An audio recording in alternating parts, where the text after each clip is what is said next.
The desert stretched endlessly, an ocean of red dust and silence. Evelyn Hart had never seen land like this before. The air shimmered with heat, the wind dry as bone, and the sun burned through her bonnet until she thought it might set her hair aflame. The wagon train that wound through the valley below looked like a line of insects crawling across a dying world. She sat in the back of the last wagon, gripping a small leather-bound Bible, her mother's name faintly scratched inside the cover. It was the only thing she had left of her family.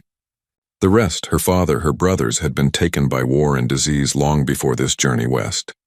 When she looked ahead, she saw soldiers on horseback riding parallel to the caravan, rifles glinting. They were her protection, or so she believed. The attack came like lightning, sudden, silent, and absolute. It began with a cry from the ridge, high and sharp, like an eagle's scream. Then came the thunder of hooves, the blur of paint and feathers, and the acrid smell of gunpowder. The Apaches swept down from the rocks, their horses cutting through the line of wagons like a storm through wheat. Evelyn barely had time to scream. The first wagon burst into flames, arrows whistling through the air. The soldiers returned fire, shouting orders, but the desert swallowed their words. She saw men fall, faces she had spoken to that morning laughing about the heat. Now they were dust and silence. Evelyn scrambled out of the wagon, her skirts catching on a splinter of wood. She fell, hands burning on the sand. A shadow loomed over her, a man on horseback, face painted in red and black, hair braided with bone. His eyes were dark and steady, not wild like she'd imagined. In his hand he held a rifle, but he didn't raise it. She froze. Every instinct told her to run, yet her legs refused to move. Behind him the chaos continued. Cries, smoke, the sharp crack of gunfire. But in that moment she heard only her own heartbeat. The warrior looked down at her, expression unreadable.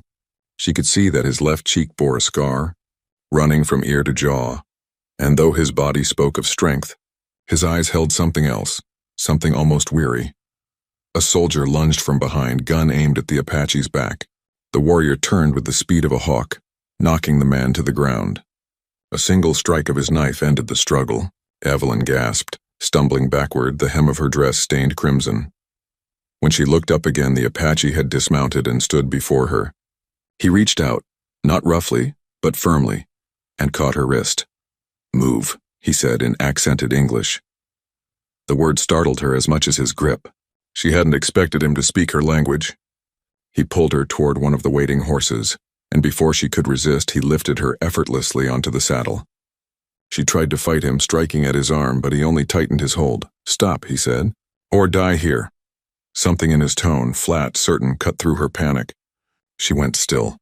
Behind them the wagons burned, a black column of smoke rising into the vast blue. As they rode away, Evelyn looked back once. The soldiers were gone. The desert had swallowed everything, friends, wagons, names. Only the wind remained, carrying the scent of ash and gunpowder. Hours passed as they rode into the deepening dusk. The sun bled out behind the cliffs, painting the sky in fire. Evelyn's arms ached from holding on, but the warrior said nothing, guiding the horse with effortless grace through the maze of canyons. At last they reached a narrow ravine where the sound of running water echoed softly. He stopped, dismounted, and looked at her again. "You live," he said simply, as if it were both a promise and a sentence. Evelyn Hart, the preacher's daughter, sat trembling on a stranger's horse, her world turned to dust. In that instant she understood. She was no longer part of the world she had known.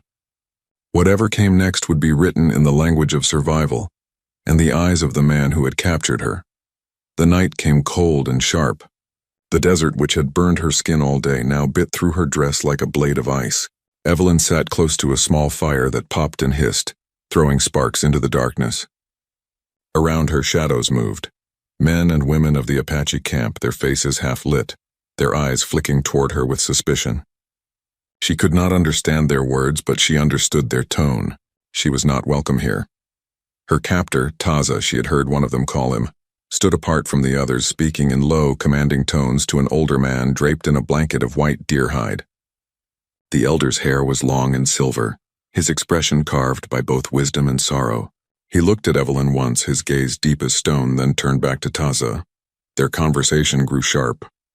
The older man gestured toward the canyon's edge, toward freedom or death. She could not tell which. Taza's voice, calm but unyielding, cut through the murmuring. He was arguing for her life. Evelyn could sense it, though she could not understand his words. The elder finally turned away with a motion of his hand, and the circle around the fire broke apart. Taza came to her then. He crouched beside her, the firelight catching in his eyes, dark, unreadable. "You will live," he said in slow, careful English. For now. Her voice trembled, both with fear and a flicker of anger. "Why, what do you want with me?" He did not answer at once. He looked at the flames as though searching for the right words among them. "My people are hungry," he said finally. "Sick. The soldiers take our land, our water. They kill our game. They leave us to starve." His gaze met hers again, steady and unflinching. "You are worth food, medicine. They will trade for you." Evelyn's breath caught. "You mean to ransom me?" He tilted his head slightly, studying her. "Your word." "Ransom," he repeated, tasting it like something foreign. "Yes, ransom." Her stomach turned. She looked around. The camp was larger than she had realized. A cluster of hide tents and makeshift shelters tucked into the rocks. Children huddled by the fires, their faces thin, eyes too large. Women moved among them, quiet and efficient, tending to the wounded from the day's raid. She saw one young boy coughing, his chest rattling with each breath. Something softened inside her. These were not the monsters she'd been told about in the safety of army forts and church sermons. They were people, worn, desperate, proud. Taza rose to his full height. "You will not try to run," he said. It was not a question. Evelyn met his gaze, lifting her chin despite her fear. "And if I do?" He stepped closer until she could see the faint scar that cut across his cheek.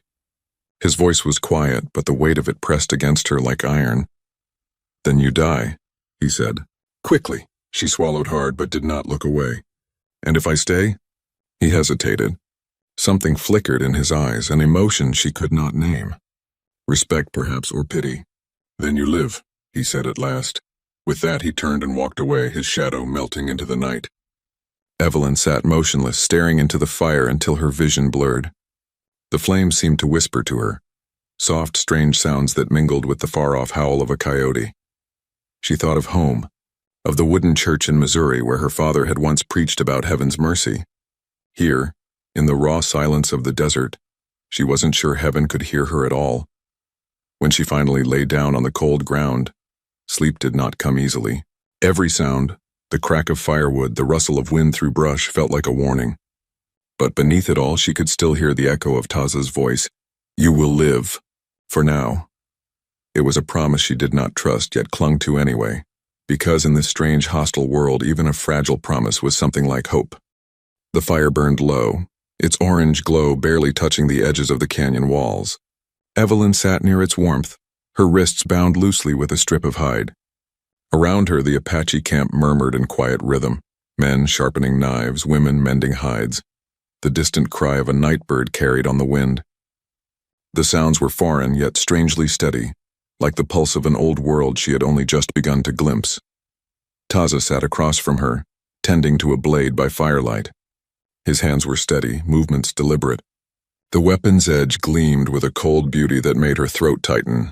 He hadn't spoken to her since the sun went down, and though no one had harmed her, the silence itself was a kind of prison. Finally, she couldn't bear it. "Do you mean to keep me here forever?" she asked. Her voice trembled, but she forced the words out. He did not look up. "Forever is a long time." "Then what happens to me when the soldiers come?" she pressed. "Will you trade me for food? Or kill me when you no longer need me?" At that, his hand stopped. Slowly, he lifted his eyes to hers. The fire cast shadows across his face, turning the plains of it to bronze and darkness. "If you speak of death," he said, his tone low and even, "speak softly. Death hears everything." Her pulse quickened, but she refused to drop her gaze. "You think you frighten me?" He studied her for a long moment, then gave a faint shake of his head. "No, you do not frighten easily, that is strange." Evelyn leaned forward, anger breaking through her fear. "Strange?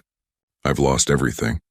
My people are dead because of you, and I'm sitting here tied like an animal. Tell me why I shouldn't be afraid." Taza's eyes narrowed, but not in rage. He seemed to be measuring her. "Because you are still alive," he said quietly. "Because if I meant you dead, you would already be beneath the sand." The word struck her harder than she expected. There was no boasting in his tone, no cruelty, only truth. Something fierce and raw in his honesty made her chest tighten. She turned her face toward the flames, blinking fast. He rose then, standing tall against the starshot sky. The firelight shimmered against the paint on his chest and arms. "You speak boldly," he said, almost to himself. "Like one who has never seen what war truly is." Evelyn let out a soft, bitter laugh. "War? I've seen it.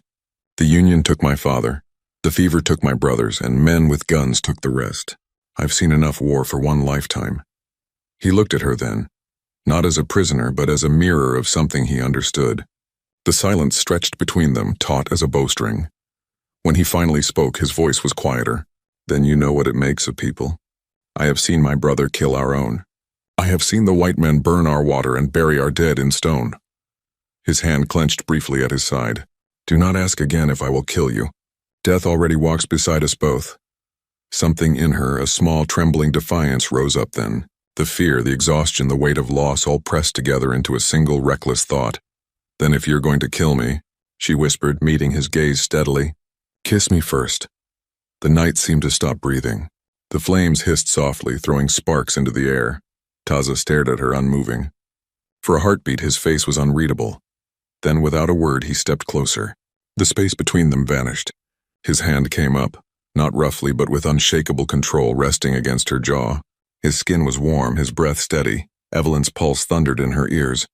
She didn't understand why she'd said it, only that she'd meant it. That if death was coming, she would not meet it cowering. His lips met hers. Not gently, but not cruelly either. It was a kiss of silence, of battlefields and grief, and something too deep for either of them to name. When he pulled back, his eyes were darker than before. "Be careful what fire you call," he said softly. "It may burn us both." Then he turned away, vanishing into the shadows, leaving Evelyn trembling before the dying fire, caught between fear, anger, and a strange, dangerous yearning that would not let her go. Evelyn did not sleep that night. The kiss lingered on her lips like the ghost of a flame, searing, bewildering, and utterly alive. She had thought herself brave when she'd said those words. "If you're going to kill me, kiss me first." But now, in the stillness of the desert night, her courage felt like madness. What kind of woman taunted death with a kiss? She sat near the dying fire, arms wrapped around her knees, listening to the camp settle into silence. The Apache warriors had faded into their tents or vanished into the shadows, but she could still feel him, Taza, somewhere nearby. His presence hung in the air, heavy as smoke. Every time she closed her eyes, she saw him leaning over her, the glint of firelight in his eyes, the press of his hand against her jaw. It hadn't been tenderness, no, there had been something fierce, defiant, almost mournful in that kiss. It was as if he'd been trying to silence something neither of them had the words to speak. By dawn, the cold had crept into her bones. When she finally stirred, a young Apache girl, no more than 12, approached with a clay bowl of water and a piece of flatbread. She didn't speak, only set the food beside Evelyn and retreated. The girl's shy, curious glance lingered for a heartbeat before she disappeared behind a tent. Evelyn sipped the water slowly, the taste of dust still in her mouth. She felt every inch of her captivity, her tangled hair, torn dress, the ache of exhaustion, but also something new, something she couldn't name. A crack in the wall between fear and fascination. Taza appeared as the sun climbed over the canyon's edge. His shadow fell long and silent across the sand. He carried no weapon this time, only a small leather pouch slung over his shoulder. When she looked up, his eyes met hers briefly before turning toward the open desert. "You will ride with me today," he said. Evelyn stiffened. "Why?" "There is water to find, and eyes in the hills that should not see our camp." She rose unsteadily. "And if I refuse?" He looked at her then, the faintest hint of a smile tugging at one corner of his mouth. "Then you will walk." The journey began under a pale morning sky. They rode side by side in wary silence through winding trails and dry washes, the earth cracked and red beneath their horses' hooves.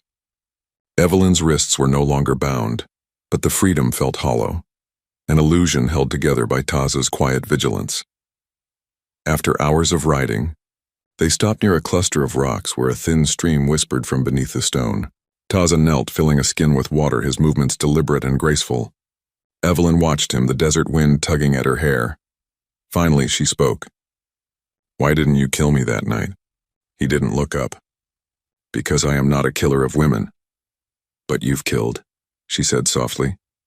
He paused, the water skin half full. I have killed to protect my people, to keep the white soldiers from burning our children in their sleep. His gaze lifted to hers, sharp and steady. You speak of killing as though it were choice. It is not. It is survival. Evelyn felt the sting of his words. And what am I then? Your prisoner or your proof that you're merciful? Taza stood, closing the water skin. You are both, he said simply, and neither. The silence that followed was thick with everything they didn't understand about each other. Evelyn turned away, blinking against the sun. When they rode back toward camp, the wind carried with it the faint scent of rain, rare, precious, almost unreal. She could feel the distance between them shift imperceptibly. That night by the fire she avoided his eyes, but when he passed near her offering a piece of roasted corn, their fingers brushed. Just a moment, brief, electric, unintentional, neither spoke. Yet the air between them was no longer just fear and resentment. It was something else entirely, something dangerous and alive. And when she finally lay down beneath the stars, she whispered into the dark, as if the desert itself might hear. Whatever this is, it will destroy us both. The next dawn came restless and gray. A thin mist clung to the red canyon, softening the edges of the world. Evelyn awoke to the sound of horses being saddled, voices murmuring low and tense. The Apache were preparing to move. Taza was already mounted, giving quiet orders to the others. His posture was straight, commanding, his gaze scanning the horizon as though he could feel danger in the wind. When he saw her standing by the ashes of last night's fire, he gestured for her to come. We leave now, he said. Why? Evelyn asked, glancing at the weary faces of the people around them. Children were being bundled onto ponies. The elderly leaned on one another for strength. You just arrived here. Soldiers, he said. They follow. The smoke of our fires carries far. Her stomach tightened. They'll kill you all. Taza's eyes flicked toward her, calm, resigned. They will try. Evelyn hesitated only a moment before moving to help. Her instincts as a settler's daughter returned. Gather, pack, move fast. She joined the women who regarded her with wary curiosity, but made no effort to stop her. Together they tied bundles, loaded hides, and baskets onto horses. A young mother struggled with a crying infant, and without thinking, Evelyn reached out to steady the cradle board. The mother blinked, surprised, but nodded in thanks. For the first time since her capture, Evelyn felt something like belonging. Fragile, uncertain, but real. By mid-morning, the band was on the move. A line of riders and pack horses winding through the rocky maze of the desert. The sun burned high and the air shimmered with heat. Evelyn rode behind Taza, watching the dust swirl around his shoulders. Hours passed in silence, broken only by the soft drumming of hooves and the distant cry of a hawk. As the terrain grew rougher, she noticed the weariness etched into every face, the hollow eyes of children, the gaunt elders struggling to keep pace. This was not a war party. It was a people trying to survive. They paused at midday beneath a stand of twisted junipers. Taza dismounted, scanning the horizon. We rest here, he said, and the group settled into the sparse shade. Evelyn sank to the ground, her legs aching, her mouth dry. Taza brought her a skin of water. She took it hesitantly, her fingers brushing his as she drank. Why do you let me live like this? She asked when she lowered it. Your people look at me as if I don't belong. And you... She stopped herself, unsure what she meant to say. He knelt beside her. You are a bridge, he said. A bridge? Between worlds that only know how to destroy each other. She gave a small, bitter laugh. Bridges burn, Taza. His mouth curved, not quite a smile. Only if the fire is stronger than the will to cross. Their eyes met, and something passed between them, a fragile, dangerous understanding. As the sun sank low, painting the rocks in crimson, the column moved again. The path grew narrow, winding through jagged cliffs that rose like ancient sentinels. Taza rode ahead, scanning for danger. Evelyn watched him move with an ease that came from a life lived in constant motion. He seemed part of the desert itself, enduring, fierce, and heartbreakingly alone. When night fell, they made camp near a dry riverbed. The fires were small, hidden from sight. Evelyn tended to the wounded with strips of cloth torn from her dress. A boy with a deep gash on his arm winced as she cleaned the wound, but Taza's quiet nod of approval steadied her. Later, when the camp grew still, she found herself standing apart beneath a spill of stars. The desert stretched endlessly, wild and solemn. She had once thought it empty. Now she saw it was full of life, full of stories she would never have known if not for him. Taza appeared beside her, silent as a shadow. "You helped today," he said. "So did they," she replied softly. "They trusted me," he nodded. "Trust is the first step toward peace." She looked at him then, truly looked, the strong lines of his face, the weariness in his eyes. "And what's the second step?" His gaze lingered on her a moment before turning to the stars. Survival. For a long while they stood side by side in silence, listening to the desert breathe. Neither belonged to the other's world. But for that night, beneath that vast, merciless sky, the distance between them felt just a little smaller. The moon rose pale and cold over the desert that night, spilling silver across the jagged cliffs and winding canyon trails. Evelyn lay awake on her blanket, listening to the soft sounds of the Apache camp. The fire flickered low, shadows stretching long over the sleeping bodies of children and elders. Despite the exhaustion from the day's march, sleep eluded her. Taza moved silently through the camp, checking the watches and adjusting the positions of the horses. Evelyn had grown accustomed to his presence, always near, always observant. But tonight something in the quiet drew her toward him. Carefully she rose and followed, keeping to the shadows. He stopped at the edge of the canyon, gazing at the stars mirrored in the thin ribbon of water below. The riverbed shimmered faintly, a silver thread in the darkness. Evelyn hesitated, then stepped closer. "You shouldn't be out here," he said, his voice soft but carrying authority. "I couldn't sleep," she admitted, her voice barely above a whisper. "Neither could you, it seems." Taza studied her for a long moment, then gestured for her to sit on a flat rock beside him. The air was cool against her skin, carrying the scent of sage and desert dust. He was silent at first, watching the river. Then slowly he began to speak. "Do you see this scar?"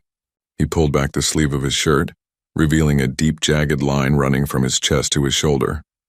The skin was pale against the bronze of his arm, raised and uneven, a testament to old pain. Evelyn's fingers itched to touch it, but she restrained herself. "What happened?" she asked. "My brother," he said, his voice low, almost a growl. "He betrayed our people. He led the soldiers to our village. My father, my mother, they burned. My people starved. I survived. He did not. And I carry the memory of that night in this scar." She blinked, overwhelmed. She had thought she had seen tragedy, but the weight of his loss pressed against her chest like a stone. She reached out impulsively, resting a hand lightly on his arm. I'm sorry," he did not flinch. "There is nothing to apologize for. We all carry our scars."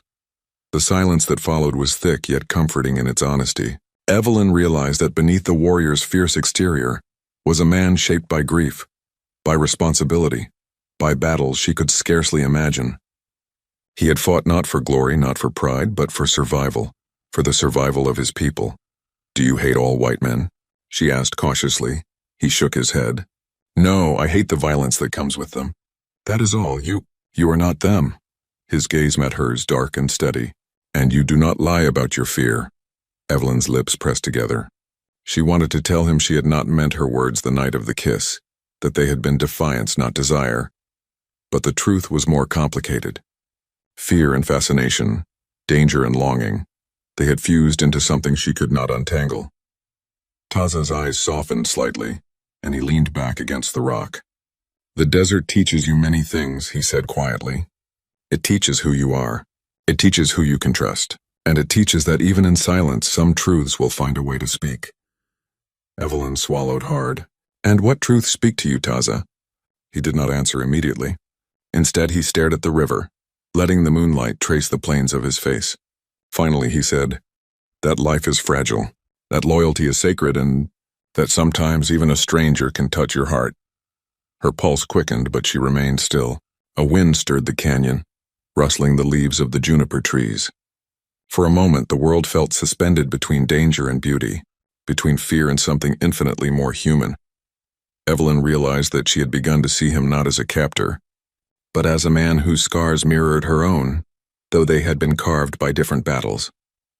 In the cold moonlight, she could see his loneliness, his grief, his honor, and against her better judgment, she could feel the pull of something that had begun the night of that first kiss, a dangerous, fragile, undeniable connection. They sat together beneath the moon, two souls bound by the desert, by loss, and by the unspoken truth that neither of them had fully named. And for the first time, Evelyn wondered if survival might mean more than mere escape. The morning light was pale and fragile, seeping slowly into the canyon like a promise that the night's shadows had no hold over. Evelyn awoke to the sound of low murmurs and the faint clatter of hooves. The Apache were already on the move, a winding thread of figures and animals tracing through the red rock. Taza had been awake long before her, scanning the horizon as though danger waited in every dust swirl. The tension in the camp was taut, almost unbearable.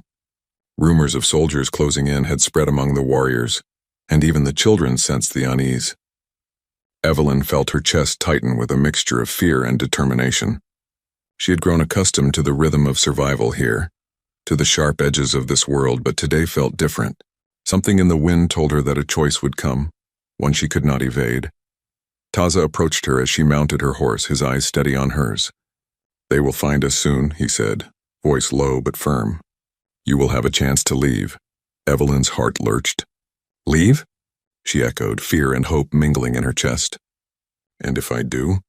Your people are waiting for you," he said, his gaze drifting briefly toward the distant ridges where the soldiers might appear. "You could ride with them now and you would be safe." She swallowed, her throat dry. Safety. That word had once meant the world to her. Now it felt hollow. She thought of the camp, the children, the elders, the warriors who had grown accustomed to her presence, if only reluctantly. And then she thought of Taza, his strength, his scars, the quiet honor that had carried them through countless dangers. She began, but the words faltered. How could she explain that fear and fascination, danger and longing, had fused into something she could not name, that she had come to care for the man who had captured her, and yet perhaps had saved her in ways she could not understand? Taza waited patiently, giving her space, though the tension in his posture betrayed the stakes. "You must choose," he said finally. "Now is your chance." Evelyn drew a deep breath, trying to silence the whirlwind of doubt and desire. She thought of the soldiers, of the possibility of freedom, of returning to a life that was in every way foreign to her now, and yet she could not. The thought of leaving him, leaving them all, left a hollow ache in her chest. I stay," she whispered, the words trembling on her lips. Taza's eyes softened, briefly, almost imperceptibly, but it was enough. Enough for her to know that her choice had shifted the balance of both their worlds. "Then you must trust me," he said. "No one leaves this desert without the will to survive." She nodded, swallowing hard. Trust. She had learned a new meaning for the word here. Not blind faith, but a recognition that survival was woven from bonds stronger than fear, and though it terrified her to admit it, she had begun to trust him. The warrior who had once seemed like a stranger, then a captor, and now something far more. The camp moved on, weaving through the labyrinth of cliffs and dry washes. Every crack of a branch, every rustle of the wind through the scrub set her pulse racing. Soldiers might appear at any moment, yet her fear was tempered by something else, a fierce determination to stay, to fight alongside these people she had come to know, to face whatever came with the man she had chosen. As the sun climbed high, casting the desert in brilliant gold and crimson, Taza rode beside her. For a brief moment their hands brushed. She did not pull away. The contact was fleeting, electric, a silent acknowledgement of the bond that had formed between them in the crucible of danger and shared survival. Evelyn's choice had been made. She would not run. She would not abandon the man who had once held her fate in his hands, and though she could not yet name the full truth of her feelings, she understood one thing clearly. In this harsh, unforgiving land, love and loyalty were as much a matter of survival as courage and skill. The canyon stretched ahead, wide and unknowable. The desert winds whispered of coming battles, of risks that could tear them apart, of choices that could not be undone. Evelyn tightened her grip on the reins and met Taza's gaze, ready to face whatever came next. For the first time since her capture, she felt alive in a way that fear alone could not define. The dawn broke jagged and red over Red Canyon, painting the cliffs in fire and shadow, Evelyn had barely slept. The tension in the camp was thick enough to taste, each whisper and footstep echoing against the rocky walls. Scouts had spotted soldiers approaching, and the Apache warriors moved with the precision of those who had survived too many battles. Taza rode at the head of the group, his eyes scanning the horizon, muscles coiled like a panther ready to strike. Evelyn rode close behind, heart hammering, hands clutching the reins until her knuckles whitened. Her body was tense, but her mind was sharper than she had ever known it, every sense alive, every instinct screaming warning. The first gunshot shattered the fragile morning calm. The soldiers had come sooner than expected, advancing from the ridge with rifles raised. Dust rose in curling columns around them as they charged, their uniforms bright against the muted desert colors. Taza barked orders in Apache, and the warriors fanned out, taking cover behind rocks and ridges.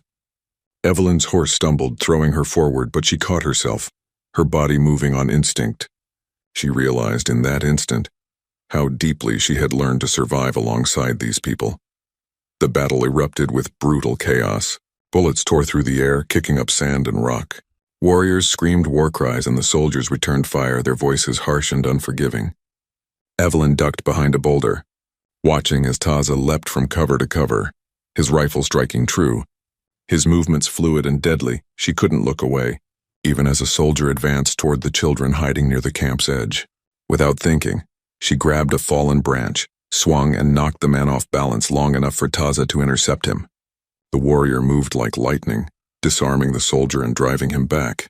Evelyn's heart pounded. Fear and adrenaline coursed through her veins, yet beneath it all was a fierce growing resolve. Taza was wounded in the shoulder, a sharp cry escaping his lips as a bullet grazed him. Evelyn froze, panic flaring.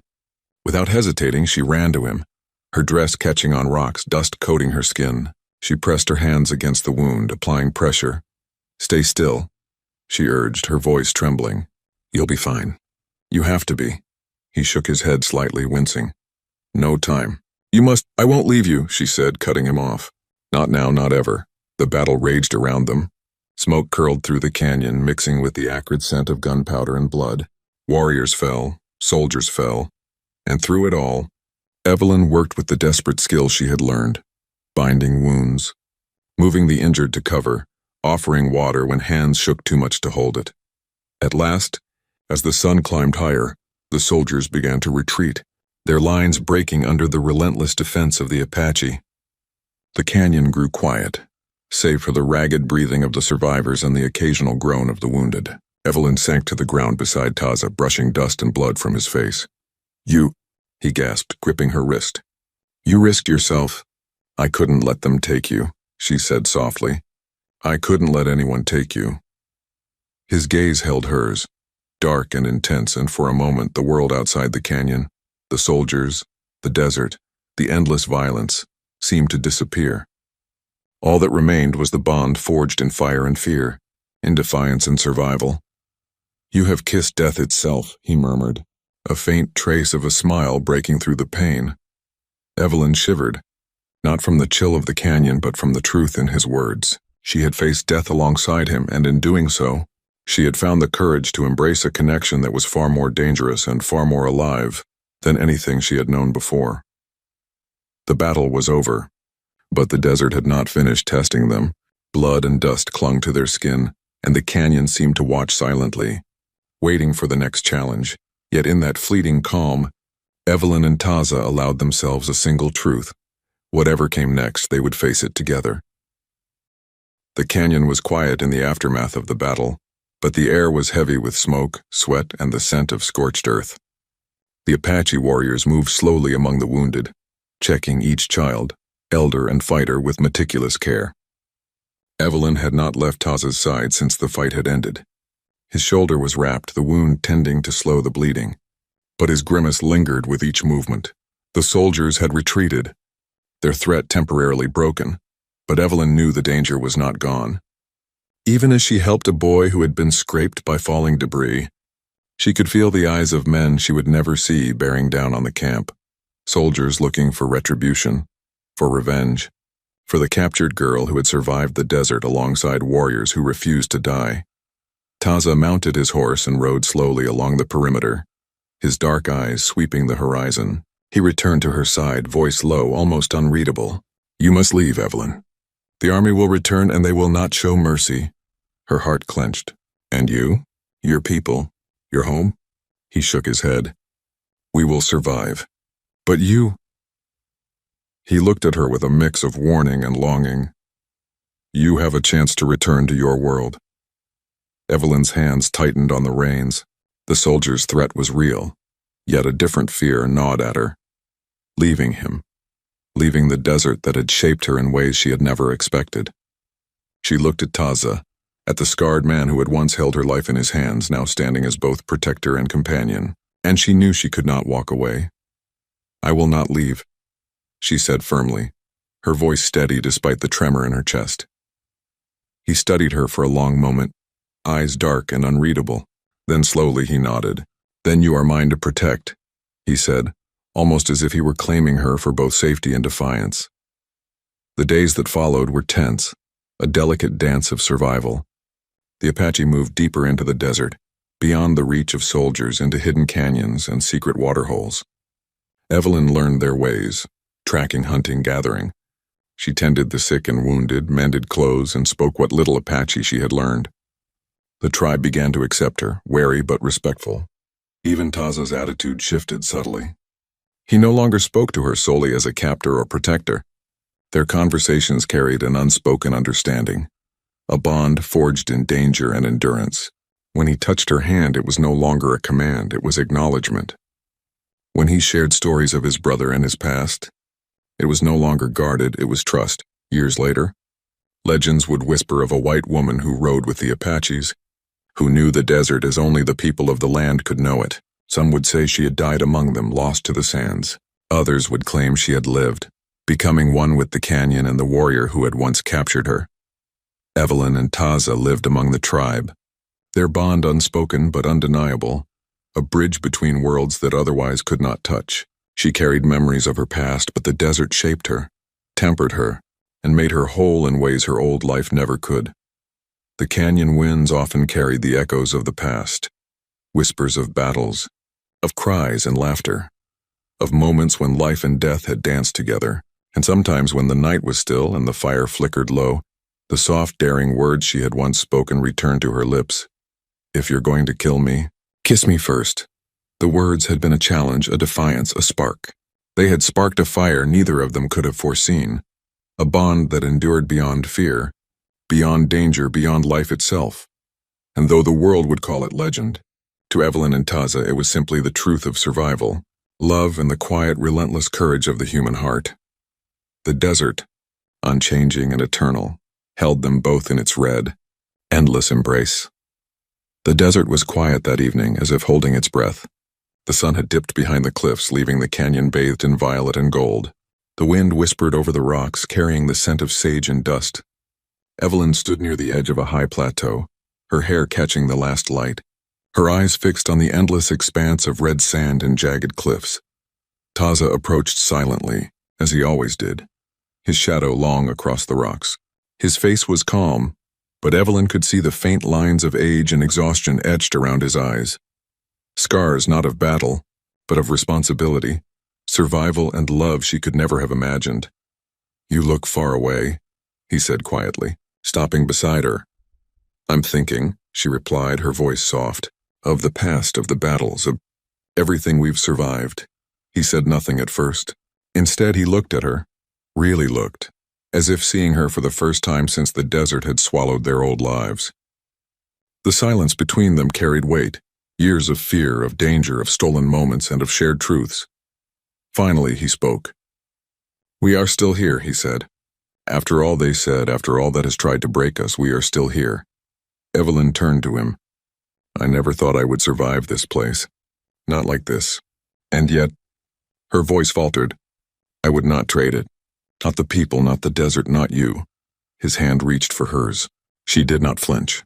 She felt the rough calluses of a warrior's life, the heat of his skin, the strength of a man who had once held her life in his hands and had chosen to protect her instead of destroy her. "You have changed me," he said, his voice low and earnest, "in ways I did not think were possible. You have made this life, More than survival. You have made it worth everything. Evelyn's heart thundered. Words failed her, as they always did when he was near.